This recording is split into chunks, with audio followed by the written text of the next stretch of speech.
We're going to make this happen, folks. You're about to get live with Lonzo, the Godfather of West Coast hip hop, with my man Dusty Vision on the other end, kicking me some questions so I can kick some knowledge. This is how we do it on a regular basis. Hopefully, we can bring this back on a more consistent. I'm looking forward to it. In fact, I'm gonna bring him in right now. What's up, Dusty Vision? What up, man? Good to see you. Hanging like a shit there, man. Huh? I said, good to see you, man. Good to see you. Always good to be saying. Shoot, what can I tell you, Doc? Tell me about it. Tell me about it, man.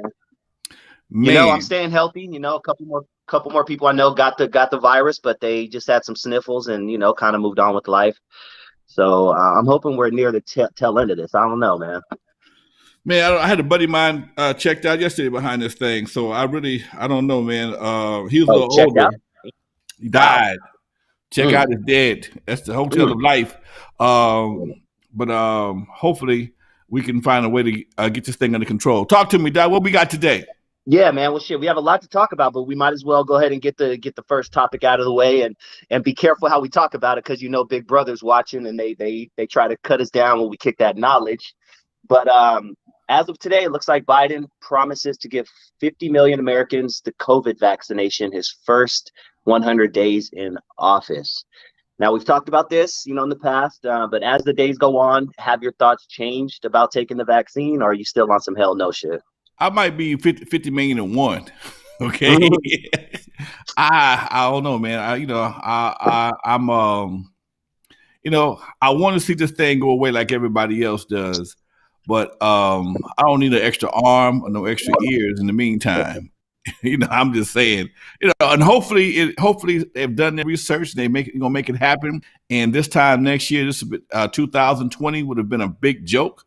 But I want to see some results first. That's all. I just want to see some results. I want to see some type of at least 6 months of post vaccination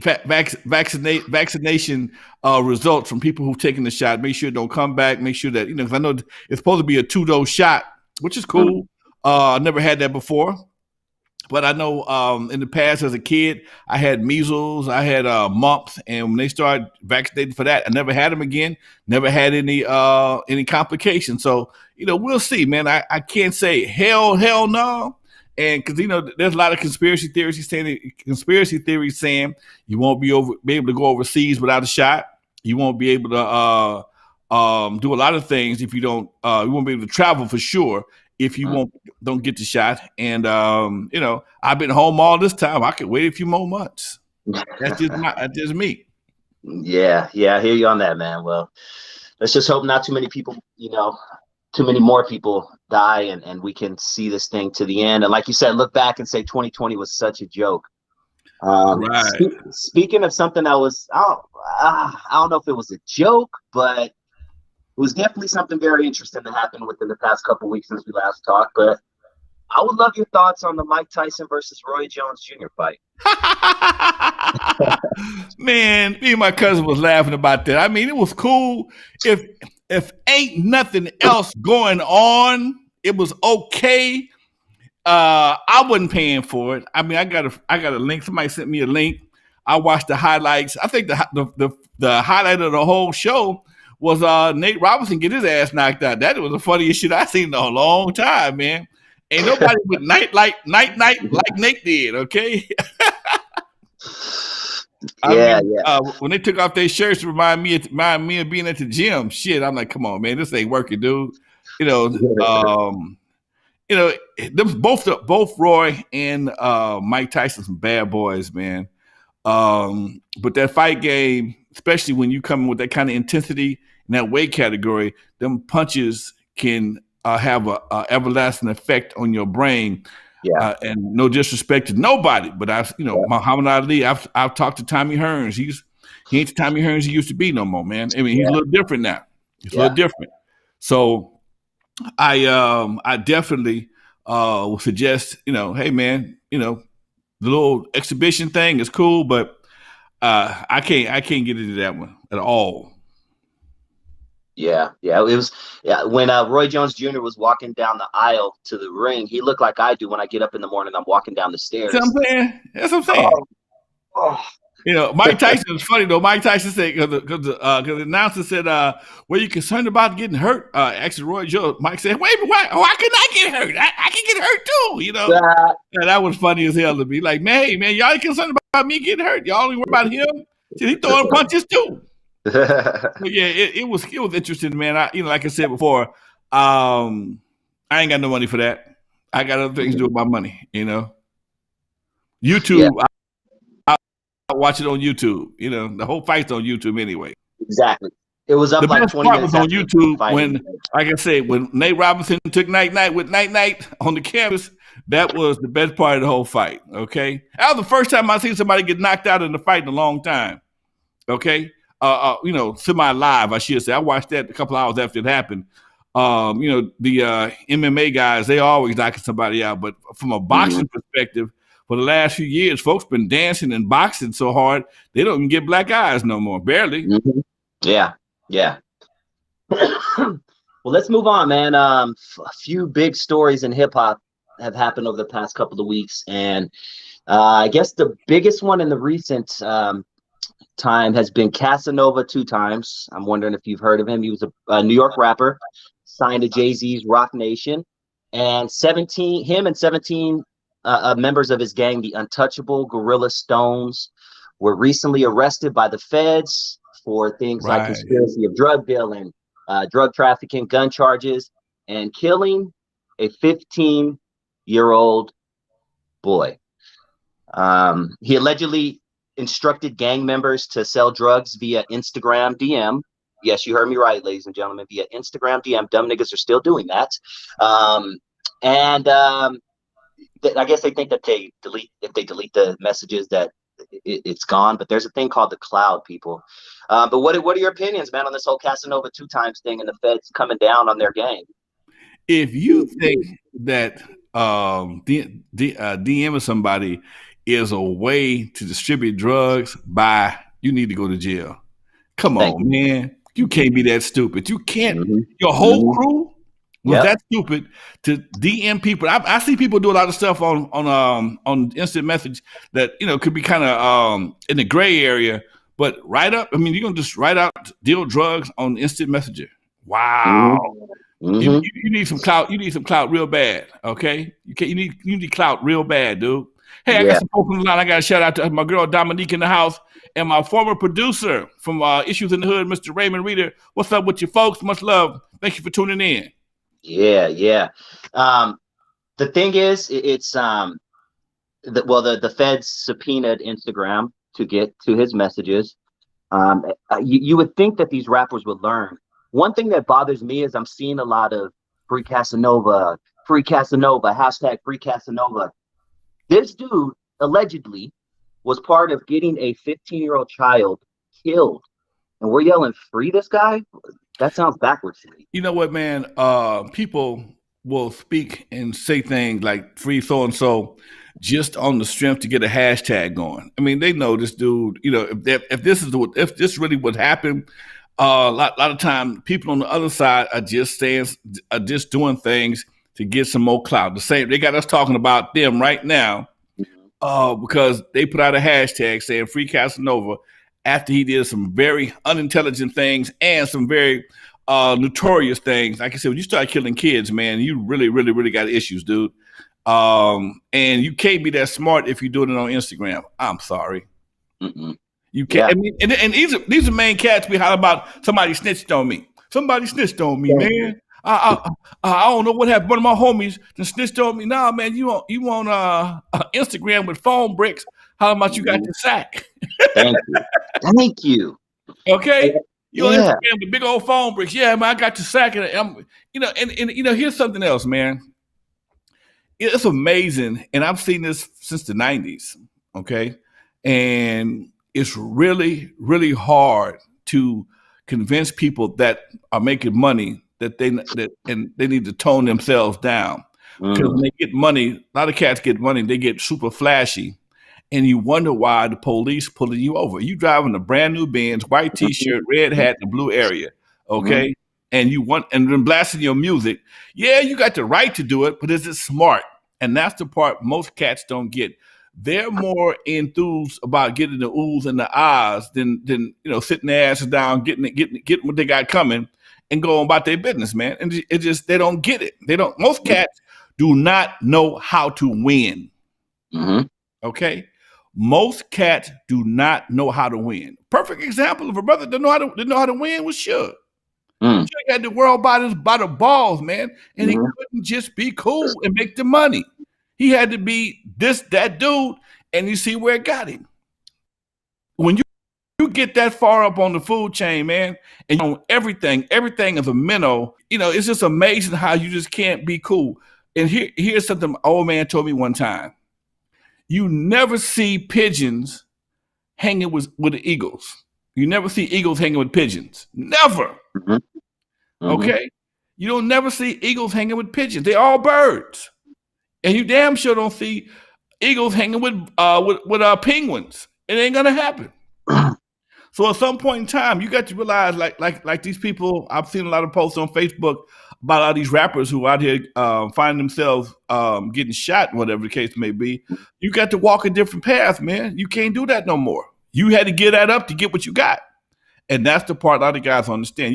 I remember back in the '90s, man, when folks had the Nissan trucks and the Suzuki Samurais.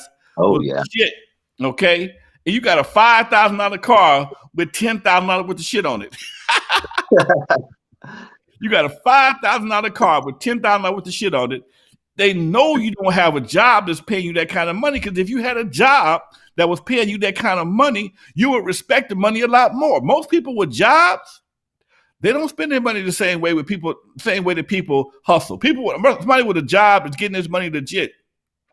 It's going, in most cases, he might put some rims on the car, buy him a nice boat, but he's going to spend his money on vacations, on his house, investments that he can see long term. He don't need to wear his wealth on his wrist and his neck to prove to people, especially in the hood, that he got money.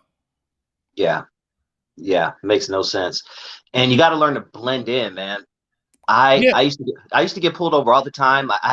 First of all, whenever I got a car, Lonzo, first thing I did as soon as I drove that motherfucker off the lot was I'd head to the Compton swap meet. I get the biggest speakers, the biggest amp, and I get the rims, I get everything, and all in one day, because I wanted to stand out. I used to get pulled over damn near every week from age maybe 16 to 25, 27, 28, whatever the case is. When I got older, I got a regular fucking car. I didn't put no sounds in it. I've been pulled over one time in the past 20 years, man. 15, 18 years. I got pulled over about 7, 8 years ago. I had a headlight out. I couldn't tell it was out. I had a headlight that was out. Okay. Yeah. And I got to the point. I got a couple of nice cars, but I don't drive them every day. And when a cop see me in my Cadillac, he know this is an old dude just cruising. He ain't tripping on. He know I ain't low riding. I ain't got no lips. I ain't got no. It ain't gonna jump over the moon, but he just out cruising. If I'm in my van, same thing. The old dude got in my van, he just cruising. And my everyday car, I don't want no attention. None. Okay. And if you riding through the hood, man, I mean, this is how cats get caught up. Because especially if you low riding through the hood in a super fancy car, the cops gonna do some fishing, because there's a good chance you might have a gun on you. Think about it. They see you with the rims, the flashy paint. They figure somebody's gonna try and jack you. In their minds, this guy's probably somebody gonna attempt to jack him. And if they do, he probably got a gun to protect himself. And in California, ain't no concealed weapons laws. So if you got a gun, no matter what the reason may be, you're gonna go to jail in most cases. So they just fish. All they gotta do is fish. And it's the same thing in different hoods. If you out in the hood and you looking like that, and they see you, they jack you, they fishing. They have no. And I know it's illegal to fish, but don't mean they can't justify some bullshit to allow them to fish and put you in a position. We smell weed. We smell weed or something dumb like that. Anything. Right. That's another thing, man. Why brothers smoke weed in their cars? If you got a flashy car, why smoke weed in the car? Idiots. Okay, you're asking for a ticket because if they don't find the weed, they're gonna keep digging till they find something. Mm-hmm. Okay, and weed is a 502, and it's probably worse than an open container right about now. Mm-hmm. Yeah. I got some folks online. I got to holla out too. What's up, Pimp Players and Hustlers Network in the house? Glad to see y'all on the line, folks. We are kicking it with my man Dusty Vision from Dusty Vision TV. Tell them about your channel, man. Yeah, well, Dusty Vision TV on YouTube. I like to talk to OGs who have been through it, who have done their street life, and who are way past the, to where anything they say on my show, they're not going to get Vlad TV. Everything is past the statute of limitations. But, I love talking to guys who have, been through the gang life and have made it on the way, made it out the other way. And I like them to talk to these young kids out there who are thinking about, joining this life. Another part of my channel as well is I love to interview old school hip hop heads, classic hip hop artists, DJs, b-boys, breakers, whatever the case is. And in 2021, I have some really dope stuff coming along. I have a couple of things I'm working, in the background. So it's going to be a really good year for me, man. Dusty Vision TV on YouTube. Hope you guys check it out. Yeah, Doc. We all got things. We all got things planned for 2021 because everything we had planned for 2020 got put on hold.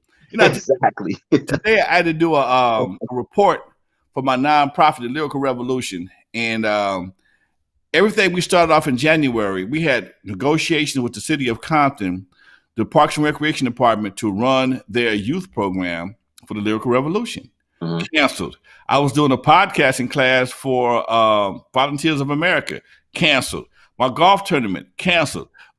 Everything we had got canceled due to COVID. And I understand it ain't nothing personal, but I didn't realize you sit down and go through everything that you tried to achieve, and everything got canceled. Now you can't go outside your house. That's why I'm doing this show today, man, because I'm bored as hell, man. I know y'all probably bored too.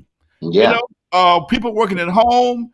You got the kids at home. You got your lady at home, and damn, you was fine, but I'm tired of looking at your ass. Man, I'm kind of blessed. I got a home away from home in my own home. I got the studio back in the back. Right. I have bathroom, refrigerator, all my equipment. So I leave out the house sometime, man, at 12 o'clock. I don't go back in until about 10. I may pass through to get something to eat from time to time, but I'm still one of the lucky ones. But still, even that though, you get tired of your own environment, man.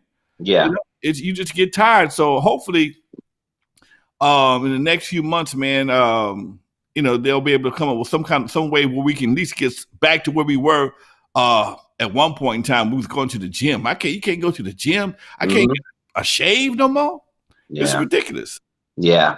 If I may, because I have a bald head, so it didn't affect me, much with the haircut thing. But looking back, and I actually just talked to my boy about this the other day. Looking back, coronavirus in some way was probably the best thing that ever happened to me.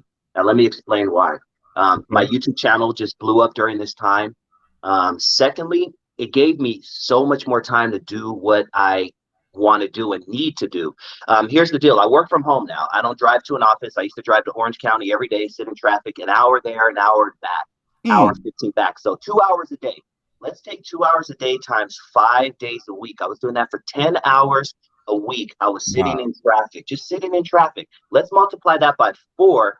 4 times 10 is 40 hours a week. Now I have 40 hours a month extra that I did not have before. And oh my God, just me being a busybody, it's given me so much stuff to do. So I just encourage everybody out there to kind of look at the positive and to take advantage of this time, man. I have 40 extra hours a month because I'm not sitting in traffic. I'm still working from home. I'm still doing okay, but it just take advantage. Don't come out of this pandemic without something, knowledge, something. Man, I done stacked up some money. I done paid off a bunch of bills. Exactly. I done added a room onto my studio. I got more followers than I had before. But again, and a lot of what I'm doing now, I was already doing before because I've been working at home for the past year. But I had the option to go to the movies. I had the option to go out to get something to eat. And here lately, man, I've been even practicing cooking. I've never been much of a cook in my life, but I've been making my own breakfast here lately, man. I'm a bad brother with some Eggos, man. Oh, So, what? man, I've been making these Eggos and egg whites and turkey bacon. I got what you call it, an air fryer. Shit, I'm gonna kick Snoop off of Martha Stewart show. But that shit, I ain't lying. Hey, what's up, B1? Dominique in the house. Craig Swisinger from Skateland. Angela, what's up, incense lady? How you doing, darling? Bond in the house, folks. I got to show all my people that come on the line a little love because I appreciate y'all taking time out to check out the show and comment. I appreciate Go ahead, Doc. Yeah. All right. Next up, man. Next up. So we've talked about in the past about how rappers in Chicago specifically started this whole movement where they diss the dead homies. On the other side, they're smoking on such and such pack. They roll up the weed and say the weed inside is your dead homie, and they name it by name. But these kids are taking it to a whole other level, Lonzo. This rapper went viral this week. This rapper that goes by the name of 1090 Just OB. I can't with these stupid names nowadays, by the way. He recently went viral after he took a picture of him standing on rapper Nick Blixie's grave, who is from an Enemy set. And not only that, he spray painted the words GDK, which stands for Gangster Disciple Killer. These kids are taking this disrespecting thing to a whole other level. And this guy's a rapper. He expects to do shows. There's Gangster Disciples everywhere, literally everywhere, other than probably California, but there's Gangster Disciples everywhere. What are your thoughts on this, dude? Again, man, these youngsters is out of control. The OGs ain't checking them because, at some point in time, you best believe some of the OGs is going to catch some of this heat unnecessarily, and that's when it's going to be a real problem. Right now, you got these young cats that's all they got is this these beefs or whatever, and they trying to find all kind of ways to go viral and be relevant and disrespect people. But here it is, in the game of hip hop, respect is all you can get. You rap for respect. You got the money for respect, but you want to diss somebody else, and then you mad or you wonder why somebody's looking for you. And then the bad part about it, 9 times out of 10, when they start shooting, they're gonna miss your ass. Hit somebody next to you, your girl, your kid, and that's this reckless lifestyle, man. These guys living with all gas, no brakes, and when they hit the wall, they just hit the wall, man. And these guys ain't thinking about tomorrow at all, dude. Yeah, they're not thinking about tomorrow at all. They just think about right now. And and I think this is a direct result of social media. Because see, a lot of these guys are rappers, but answer this question, Doc. Think about this. If they were old school rappers and somebody had to get in the car, drive to a record store, thumb through the record piles, take that record out, go to the doggone counter, and pull out their hard-earned cash, would they choose their music? I'm gonna say no. No, hell no. I'm gonna say no. The reason why a lot of these guys is even being labeled as rappers because they can upload their music in a matter of seconds. The game has changed so much, and I applaud that. But because they can do that, they give them a label, and it puts a stain on the whole art form. Just because you own YouTube or Instagram rapping or got a video, don't make you a qualified, a reputable rapper. Put it that way. Mm-hmm. You know what I'm saying? And it's really. I mean, at this point in time, any mama that kid say he wants to be a rapper, she probably fearing for his life.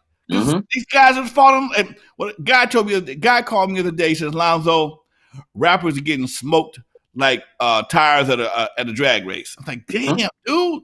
Yeah. Rappers are getting smoked like tires at a drag race. Okay.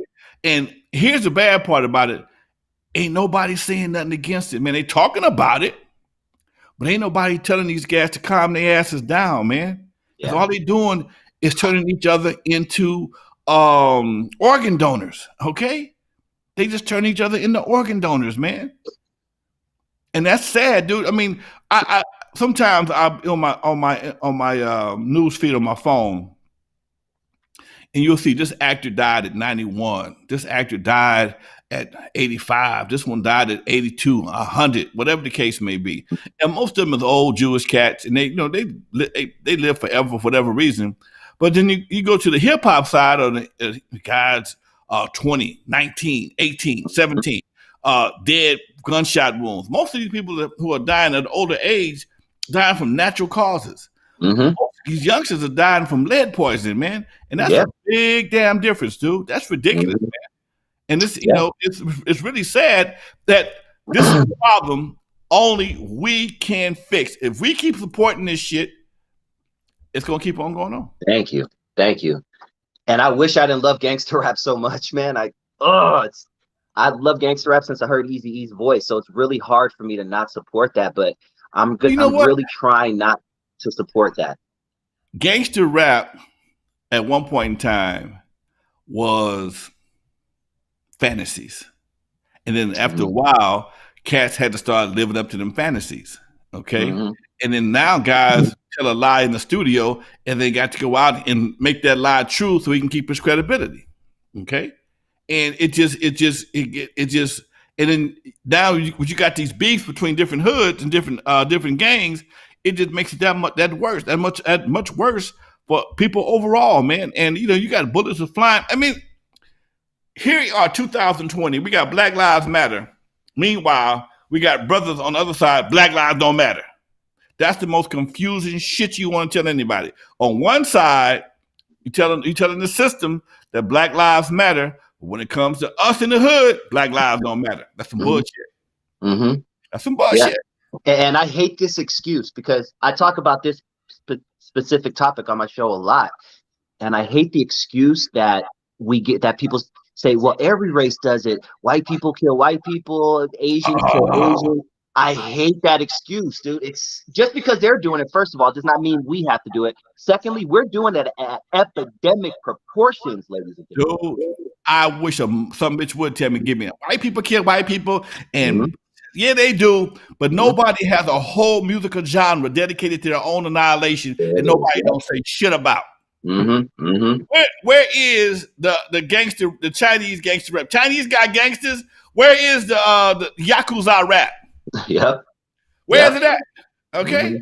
What the Yakuza is been they like 100-some years old. They ain't no joke. Where the Yakuza rap at? Okay, I tell you something happened. I tell this story all the time. I'm gonna tell it to you again today. I was at Macola Records, and the two old guys came in, and they was gonna do a Jewish knockoff of 2 Live Crew, call themselves 2 Live Jews. Now, these were Jewish guys having some fun at the expense of 2 Live Crew. Before Cola could get that record to the stores, the Jewish Anti-Defamation League sent him a letter saying, no, you won't. No, you won't. Not on our watch, you won't. And that record never came out, dude. You might see a copy of it, but for the most part, they shut it down because they're not going to let you do anything that's going to embarrass or degrade them in any way, form, or fashion. And meanwhile, that's our whole marketplace. If it ain't about killing our own or making a fool out of ourselves, that's pretty much our whole marketplace. Nobody has as many beefs as we do, man. Our whole industry is built on beefing. Think about that, dude. Whether it be reality TV shows, it could be the Housewives. Everybody, if you're on TV, either you clowning or beefing, one of the two. If you're on TV, I'm agreeing. If you're on TV, you clowning or beefing. Okay. And you got a few shows that have some, I guess, some social qualities. But for the most part, okay, if you on TV, especially if you own anything with VH1, shit, your ass, you're gonna be clowning. That's the national show. It's always been like that for us too. I mean, that's why the Cosby Show was such a big, like, oh my God, look, black people just don't work in a junkyard and say, "Oh, I'm having a heart attack," and they don't just, they actually. That's why that show was so huge. It's unfortunately it's always been like that for us. That's when like I said, when Cosby hit, man, it was a whole different. They took the world by storm. Black folks with jobs, doctors and lawyers got kids, they killing each other. Come on, man. Then they spun off to the college And it's a known fact. When they did that spinoff for his daughter, I forgot her name, Lisa, whatever her name was. Lisa Bonet. College enrollment increased doing that. Oh yeah, huh? Head of the Class or something like that, right? The black college show. Yes, college enrollment increased, man. So folks at the top know what they are doing by keeping us from hearing and seeing things that have any real nurturing value to it. Okay. It's just sad, dude. I tell these people, I say this all the time. Think about this, man. Think about this. 90s, the hood. Brothers sold dope and they dodged the police, they dodged bullets, sell dope all night long. Where did they take the money? You just said it outside of the hood. You just said it yourself. They took the money to the swap meet. Ain't no brothers selling shit in the swap meet. Asians. Ain't no brothers selling shit in the swap meet. And we have built communities outside of LA tremendously. Meanwhile, the hood suffers like a son of a gun because we don't have any economic literacy that teaches us not to spend money with our own. Okay. Thank you. Yes, it was called Different World, my brother. Thank you very much. Different World. There you go. Different World. Different World. It's a different world. Ooh. Where you come from, I ain't mad at you, folks. So, I mean, when you think about what's being ran on us, and we see it every day. And you know what? If you want, I was talking to a guy just yesterday. If you wanted folks out of your hood, all you got to do is stop buying from them. They only here for one reason. Damn. I don't want to start no shit because niggas might get a headache. Woo! Yeah, and our feed might start messing up again. It's going to start messing up again. Anyway, folks, what else we got, Doc? Well, shit, let's move on, man. Not only are rappers, being targeted by outside, entities or, by, hold on, let me close this door. My wife is in there. You're live with Lonzo, the Godfather of West Coast hip hop, folks. Okay, cool. Sorry about that. All right. So yeah, not only are rappers being targeted by, gangs and street, dudes and all that, they're also being targeted by the feds. 2 rappers in the past week alone. G Herbo was arrested for Slauson in the past 6 months. Basically, he had designer puppies. He had this elaborate fraud scheme that involved like private jets, Jamaica villas, and from what people are saying, it's centered around this whole EDD scam. Are you familiar with the EDD scam that's been going on in the past 6 months? Man, I never had so much money. The feds, I mean, the cats in the penitentiary, and got them for like 40 million. Okay. It's really out of control. And now people who need the money can't get no money right now. Exactly. Because they done messed it all up for the time being. Okay. Everybody that was getting money, not everybody, but a lot of people were getting money. Now it's much harder to get money because they made it so easy to get money. People took advantage of it. And then you had another guy, I don't know if it was the same guy or not, but he was on Instagram with the block phone. How he told on himself on Instagram how much money he got, and the feds hauled his ass in the court. No, trip out on this. I know what rapper you're talking about. This dummy, I can't think of his name, but everybody out there, you could YouTube it or maybe comment down below. This dummy, he's probably like 20 years old. He was actually bragging about doing the EDD scam in his song. Talking about, I don't sell bricks. I flip cards or some shit like that. What did he say? I got a chain that costs more than a house, and I rent a big A mansion. Hey man, I don't know. All I know is, see, that's the first lesson in anything that's illicit. Keep your goddamn mouth shut. Thank you. Okay, the first lesson you learn is you don't, keep your goddamn mouth shut. But folks are they can't wait to get on Instagram on what Instagram or any or TikTok or one of these other social media platforms and show everything, show the world what they did. Then they wonder why somebody come and knock their ass in the head, or the feds come knocking on their damn door and take their ass and everything else they got going to jail. It's ridiculous, man. Yep. It's ridiculous. How do you do this and call yourself smart? You were smart enough to get away to this point, but you're too dumb to sit your ass down and enjoy yourself. What I tell you earlier, folks don't know how to win. They don't know how to win. You winning. All you gotta do is shut your ass up. Sit your ass down. You won. Yep. And you would think these kids would learn from the mistakes of the past. This is nothing new. This has been going on since the 60s and 70s. Famous gangster Nicky Barnes. He was making millions and millions of dollars, $100 million a year on some accounts. He was laying low, driving shitty cars. One day he puts on a fur coat, goes to a boxing match, sits in the front row. Now the feds are on him. Yep, done deal. It's a wrap from that point on, okay? And again, it's all about trying to outshine. And you know, what's really sad, man, is when the rappers, you get blessed with a hit record or success on the Instagram or Facebook or with a hit record, whatever the case may be, and you so hell bent on making somebody else feel less than. You go back to the same hood. Now he can't. He not. These guys in the hood may not be the rap. May not have the same amount of Instagram followers. Or may not have the rap skills that you got. One thing they do have, they got 9mm for your ass. Okay, they got something for your ass. All right, and in most cases here lately, they ain't leaving no witnesses.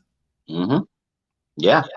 Yep. And just like we talked about last time, people are hungry, man. Rappers are hungry. You can't just be coming to somebody's neighborhood and and flossing with your money phone and in a big car, and there's people out there starving literally because they haven't worked in 6 months and they need to feed their kids. And people are hungry. So that right there is just a slap in the face. So again, disrespecting somebody who has less than you is getting these cats caught up, and that's basically what it is. It's the same thing. No matter what it is, it's always a matter of how much disrespect can I disperse before I get caught up, or somebody catch up with me. Either way, okay. How much disrespect can I disperse on somebody else to go to a man's grave and write some shit on his grave?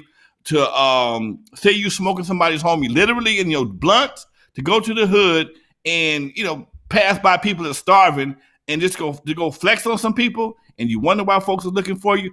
I keep telling you, you wear these yellow suits, wearing banana cologne, playing with gorillas, they're gonna get your ass every time. Yep. You wearing yellow suits, wearing banana cologne, and playing with gorillas, and wonder why your ass get bit. Yeah. And we need to stop screaming free these guys. Like, if we could just stop that, please, because these are not good examples of people we should be freeing. Are there people in prison who we should be freeing? Yes, there are. There are some good people who have learned their lesson and they've changed.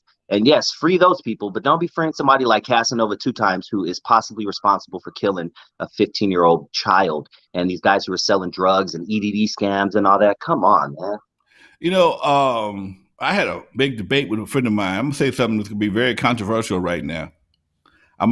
Y'all might not like me if this is right here, but in the 90s, I was a grown ass man, and I remember, and I was talking to a friend of mine about Biden and the crime bill.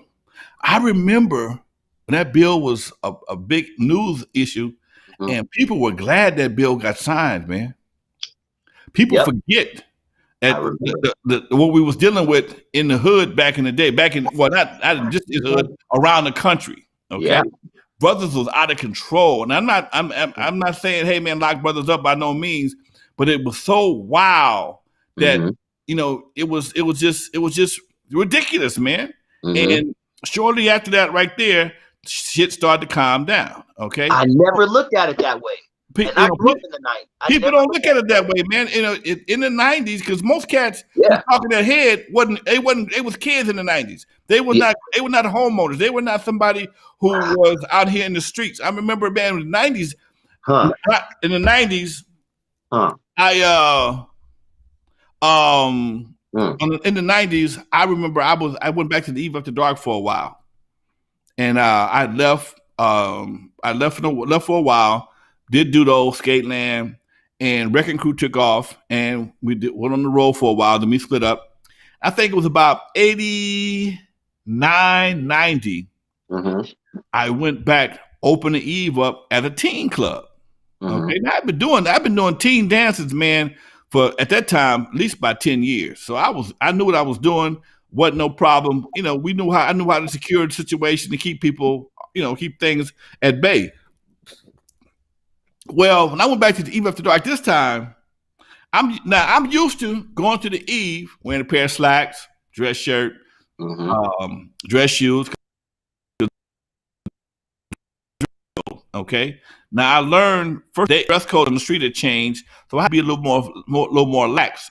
But it got so bad, man, that I could no longer even wear a pair of slacks to the club. I had to wear jeans, tennis shoes, and a sweatshirt because everybody wanted to fight. I broke up more fights on a Saturday night, man. I would say 8 to 10 fights every Saturday night. I did the club for about 6 months, and it just got to the point I'm not doing this no more. I'm not doing it no more. It was out of fucking control, man.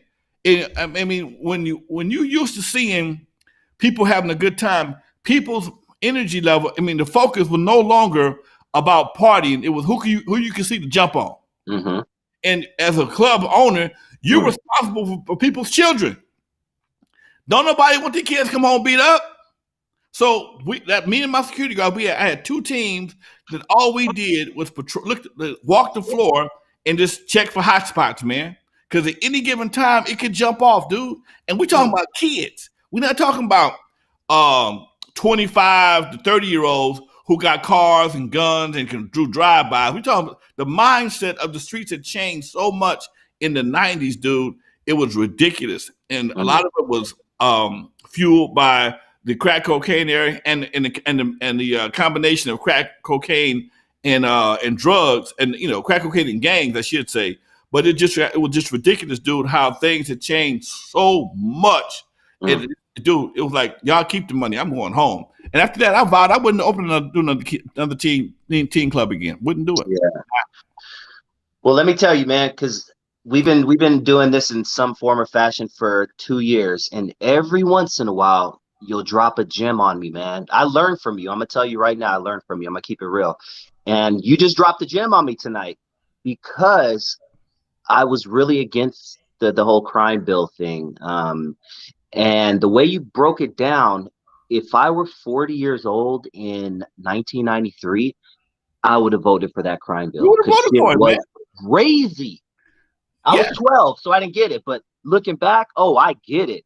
And if I was 40 at that time, I would. And if things got back to a level to where it got back to 1992, as a 42-year-old gentleman right now, I would probably vote for something like that. It was New Jack City all over the country. Yeah. It was New Jack City all over the country, dude. Mm-hmm. I mean, they was finding cats in dumpsters. They was finding cats in the lake over by the Magic Johnson Park over in Human Village. They was finding cats everywhere, man. The guys were riding down the street shooting at each other. It was wild, dude. It was wild. It was straight up wild, dude. And it was really frightening. I mean, you go to the club. I mean, it's getting crazy again now. Because every time I turn on the news in the morning, if I turn the news on a Monday morning, okay, it's always 4 to 6 people got shot over the weekend in one of these warehouse parties. 2 guys got shot this weekend at a parking lot party, and it happens every weekend here in LA. Somebody gets shot. 2 to 6 people get shot between that we know of. Okay, that they talk about. They always, every morning I wake up on Monday morning, somebody got killed over the weekend at one of these call parties. And back then, man, they were shooting up everything, man. They were shooting everything. They didn't give a damn. And dude, this is why I think about this, man. In the 80s in Los Angeles, every corner had a club on it. Okay. Every club, every corner had a club on it. From my house, 120th and Western, all the way to Wilshire, dude. You can go through all through the club, all through the neighborhoods. You go to Name the Game, Player's Choice, Current Affair, all of them. Carolina West. You can go to clubs, and you can even go. It got so cool at one point in time, man, till restaurants would open up after they stopped serving food, and they would make promoters come in and do parties 2 o'clock in the morning and keep selling food and appetizers and alcohol. Okay. And that shit got so out of control, man. You couldn't do it no more. The Red Onion, one of my favorite spots on. Oh, wow! If we talk, I'm doing a show. I'm doing a show Thursday.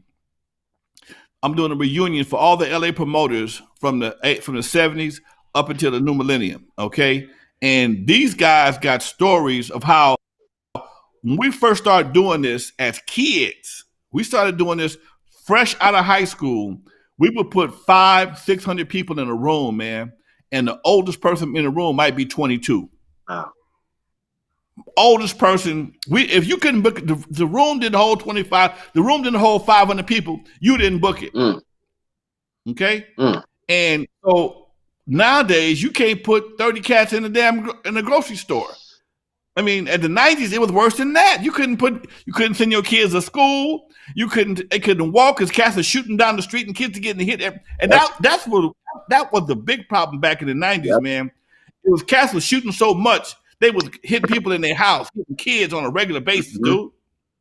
They were shooting up. They didn't give a damn. They would just ride by, and my neighbor on my old block rolled by, man, shooting at him, missed him, killed the baby, man.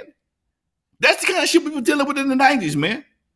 That shit got that crazy till you had people that was, cats was, in my old neighborhood, man, I don't know how many cats we lost in the neighborhood, dude. Dude just rolled through and just started blasting folks. It was just like a monthly situation. Cats would just come through, and they lived off of El Segundo. You ride up one street, blast, go up to that street, and keep on going. You know? And so many guys I grew up with, man, just got caught up in that shit, dude. So yes, in the 90s, it got so wild. They had to do some drastic measures that was for a drastic situation. And yeah, you're gonna get some scholars and you're gonna get some black activists to try and debate the issue. But back then, that was it was some bullshit going on, for real. I appreciate you dropping that, man. To give people a perspective of what we were dealing with back in the early 90s, I think in 92, and I talk about this stat on my show as well, Dusty Vision TV. When in 1992, we had the deadliest year that we've ever had in Los Angeles. We had upwards of 2,500 murders. I'm going to say that again, 2,500 homicides. Compared to today, in 2020, I think we've had about 380 or something like that. So 2,500 back in 1992 to 400, I'll be generous, in 2020. That shows you what we were dealing with back in 1992. Yeah. It was no joke, dude. I mean, again, like I said, a lot of guys talking all that head about all the crime bill that Biden signed. Okay, fine. You was a kid, okay? I was a grown ass man, okay? I remember very well. I ain't got Alzheimer's yet. I remember very well, okay? That shit was 2,500, man. That's like what? Shit. 30 cats a week, a month, a guy, somebody, almost something crazy like that. Something crazy like that. Yeah, it was. And these are the ones that they counted under that situation. You don't know what else got thrown under the bus. Yep. Okay, these just the ones they counted as homicides. You don't know what else got thrown under the bus, man. Because cats was creative too back then. So also, man, I'm gonna tell y'all, please YouTube, subscribe, like, and share, please, folks. They always get on me behind this word. Please like, subscribe, and share. And I'll be back Thursday with the LA Promoters Reunion, folks. You won't want to miss this show. You'll meet the guys who laid the ground for hip hop on the West Coast. Okay, I was part of that shit. All right, so I got a few more shows coming up. I got the Dancers Reunion, the LA Dancers Reunion. I got the reunion for my boys from the Compton compilation. Most of them guys are still around. So I'm doing these reunion shows, man, to just brain cast together, and because so many guys, only time you see them is at a funeral. I don't like that. I never liked that about my family. I don't like that about my friends. Yeah. So I got a lot of friends, a lot of partners who was back in the day. We still love each other, man, but life has gotten away where everybody go their different ways. But technology allows you to have a meeting or a get together with somebody, and they can go about their business. They ain't got to drive nowhere, just like you said earlier. Ain't nobody got to drive nowhere. Yeah. That's dope, man. And ladies and gentlemen, this is for people who don't know, because I do post clips from Lonzo's show. Mike, go ahead. Stop. Somebody on the thing said, so this isn't Lonzo Ball. Hell no, I ain't Lonzo Ball. He brought my name. I'm Lonzo Williams, the godfather of West Coast hip hop. Don't get it twisted, please. I'm sorry, Doc. It got me up, get me heated up here. OG Lonzo. No, going back to your promoter thing, man. For people out there who don't know, Lonzo was around at the beginning of hip hop. That's why it's so, as a hip hop nerd, it's so dope to me that I get to talk to you. Listen to what this guy says, because he was there barreling through the weeds trying to figure out this thing called hip hop. And now here we are 20 years, in 2020, and you got guys, standing on top of graves and disrespecting people in songs. I mean, it's so interesting. It must be so interesting to you as someone who was there at the beginning to just, in hindsight, and look back and be like, what the hell has this come to? When the Tupac and Biggie situation, man, when we first started going down, I noticed something. Back then, and I called bullshit back then. Everybody would go to KD or whatever radio station, and they say a piece, oh man, we need to stop all this shooting and killing. We need to stop the violence on the music. But as soon as their asses got to the studio, that shit went right back to business as usual. Okay, It went right back to business as usual. And I just think that's very hypocritical, man. That's like somebody, a gangster rapper, all these people on record and go to Grammys. I want to thank Jesus Christ, my Lord and Savior, for allowing me to be here today. Okay. Lonzo, I have people in my life like that, dog. They will kill a nigga on Saturday, and then Sunday they're in church. I'm like, man, you are the biggest hypocrite ever. Like, I have family. I literally have family. Not killing. I'm not gonna throw anybody like that. I'm just saying they do dirt on Saturday, and they think just because they go to church on Sunday, bless it away, that everything is cool. Yeah. So it's being a real dude, man. In this era is really hard, man. It's real hard to be real, stay true to your own values, Doc. I mean, that's my pitfall. That's my claim to fame. I'm who I am no matter what. Yeah, I done some gangster shit before. I ain't gonna make a record about it, and I ain't gonna tell on myself. I ain't never killed nobody, no. But I done some shit. Everybody, you damn near have to survive in this damn city. But the part, like one brother on the thing said, these youngsters don't understand the code. The first thing about the code is shut your goddamn ass up. If you get away. If you get away, thank God, sit your ass down and pray for the statute of limitations to be up. Okay? That's the first thing you do. Do what you gotta do. Pray to God. Thank God for getting you through it.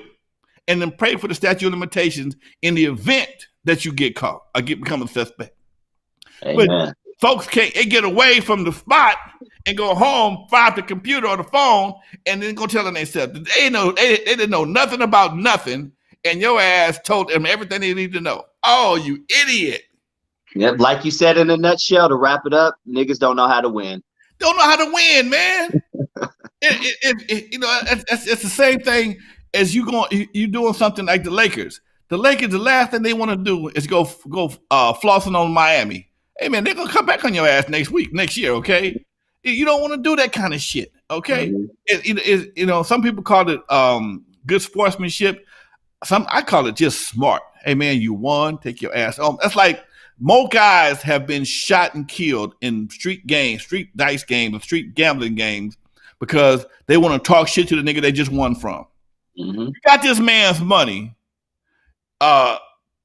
Thinking y'all have a good evening. I got to go. Okay. Oh nigga, I got your money. I got my home, and I'm gonna go and get your bitch. Oh nigga, no, you just pushed the button, bitch. You didn't push the button. It's going to be the next level, and it's like it's like you can't. Most people can't take that ridicule and being punked to that level, and especially in front of their friends. Not saying it makes you a punk to walk away, but it makes you smart. Okay, it damn sure makes you smart. And if you got smart enough to if you're smart enough to win and get your ass out of there, sometimes you got to be a punk ass son of a bitch. Okay, all right, I got you. I got you. Yep. All right, you right. I got to go. Okay. Yep. I've been a punk a couple times in my life because I'm like, you're a little more crazier than I am. You don't care about your life. I kind of do. So peace, dog. You know what I mean? Like, I'm out. I got a question that came in, man, from Pimp Players Hustlers Network, and they said, "Question for Lonzo, not to take it off topic, but curious if you ever saw the movie The Get Down." Yes, I did. I saw The Get Down, and I got up and left. I don't see. I presume you're talking about the get of hip hop and with the club and everything. I saw it when it first came out, and I was a little disappointed, to be honest with you. I could be wrong, might not be my taste, but I know hip hop is hip hop and what's that West Side Story and shit like that. That don't mix, man. You can't turn at the drop of a hat. Brothers just start rapping, because they're with that shit, okay? And that's that corny ass shit, man. That's that corny shit that they do. They won't tell the real story. They just come up with some bullshit as opposed to consulting with somebody who really, really, really cared about the culture and how the story really, really got told. They just throw some bullshit together, get some money, and they might as well be doing this shit right here like they did side story, okay? When you're a jet all the way from the yeah, man. Yeah, come on, man. Get out of that bullshit, okay? I watched it, man. I couldn't take it, man. I wasn't in New York. I was in LA. In LA, we never just broke out down the street to start dancing, singing, rapping and shit. Yeah. That's why, and no offense to my boy Michael Chambers, aka Turbo from Breaking. That's my homie. No offense to him, but that's why, like, the Breaking movies, I just couldn't. It was just like, come on, let's fight. Yeah. Sometimes, the whole little, that was somebody's idea of what they thought hip hop was. Exactly. And there was nothing to compare it to at that time. So that made it successful. And just like it did with most hip hop records, especially in the early 80s and the early 80s, when hip hop, there was no bar, there was no bar to compare it to. So cats just did, oh, that's hip hop. Oh, that's great. Cause you don't know that this ain't shit. And then as you get older, that wasn't shit. Yeah, exactly. I said this about my own record. I mean, what was I thinking about? Okay. But a lot of coke going around that night, huh? Yeah, but you know what? You got to be a real dude to look back and see, it might not be as dope as I thought it was back then. But again, at that time, that was dope as shit going. Yeah. Well, shit, man. Hold on, another question. Quick opinion of Ice Cube and the Black Agenda Plan and the trip to the White House. What trip to the White House was Ice Cube doing? He's probably talking about Eazy-E going to the White House, maybe. He went to that White House. Cube, you know what, man? And this is something that I've had this debate before. For a long time, I had to go back and apologize to Cube. Okay, because everybody know he wasn't a gangster. He ran with Dub C and my boy, the other one, Mac 10. Mac 10. Mac 10. But he never claimed a set. And I never forget one time I was doing an interview, and this girl, they introduced me. He's a man discovered Ice Cube and Dre and blah. Oh, the girl says, "Oh, I just love me some Ice Cube. He's such a gangster." I said, "Baby, what set is he from?" He from he rolled with. He ain't no gangster. But I'm gonna tell you something, man. And even on Vlad TV, I made a comment. And I said, look at my Ice Cube interview on Vlad, and I said he was a good actor. Okay, I had to rethink that. And this at some point in time, man, you have to look at a cat's whole body of work and look at everything he's done in his career and watch his moves and reevaluate what you saw. And what I've seen in Ice Cube, and this leads up to your question. One, he was gangster enough to leave N.W.A. when they was at their peak. Number two, he was gangster enough to try to make a movie, Boys in the Hood, and did a good job. Once he peeped that game when it came to making movies, he started making his own movies. He got 2 or 3 franchises: Friday, For Damn Sure, and Barbershop. The brother looked up and said, "You know something? We got a bunch of players that retire at 35, 40 years old. They can still play ball. They can't play 48 minutes, but we can play. They can play half court for whatever time it is." He put together the 3-on-3 basketball league. Okay. Then he said, "You know what? Black folks need some shit that need to be done for black folks." And with some people who got more political clout than me, but I'll be the spokesperson. Okay. And rumor has it, I'm not sure, that Dr. Claude Anderson is one of the people he went to work on the contract with Black America. Dr. Claude Anderson is a very respected economist, philanthropist, the whole 9 yards. So then when you start hearing people talk about it, who was Ice Cube to do this? Who was Ice Cube to do that? On the other hand, people will tell you rappers don't do shit for the community. They ought to come back and do that. Wait a minute, hold on. If the brother, first of all, who was he to do what he did? He got the same right to do what he did, just like you do. Okay, he got a bigger platform. People are gonna listen to him more. People will take his call. People want to hear what he got to say because he got a platform. Okay. Number two, who was he gonna ask? The NAACP, Al Sharpton, Jesse Jackson, the Christian Leadership Conference. Who we gonna ask? And sometimes in the real world, you got to apologize before you act, and after you, rather than ask for permission. It's easier to apologize than it is to ask for permission. If he went to Al Sharpton and any of those people I just mentioned and asked him, should he do this, they're gonna tell him no. They're gonna tell him no. That's what people do. Oh, I don't think so. And are you mad because somebody else didn't think of what he did? Let's keep it real now. Is it any less powerful what he wanted to do, whether it came from him or Dr. Cornel West? Is it less powerful? Or I had to put it this way here. In that contract, it was a lot of things that could benefit black people. The few things that's already been passed by Congress that's sitting in in Mitch McConnell's desk, the Senate. Okay, the low lynching laws and stuff like that, that's been passed already. And I don't think they did all their research and found out exactly what's sitting on his desk. But like I told the guy the other day, if the ice cream man bring you $1 million check, why are you mad? Because it didn't come from the mailman? If the ice cream man bring you $1 million check, you're gonna get pissed off. That's what you telling me. Oh, I don't want this check. It came from the ice cream man. I went to the bank and the bank said the check is good. Okay, ding, ding, ding, ding, ding. Yeah, okay. Yeah. So if that's the case, I'm about to go. I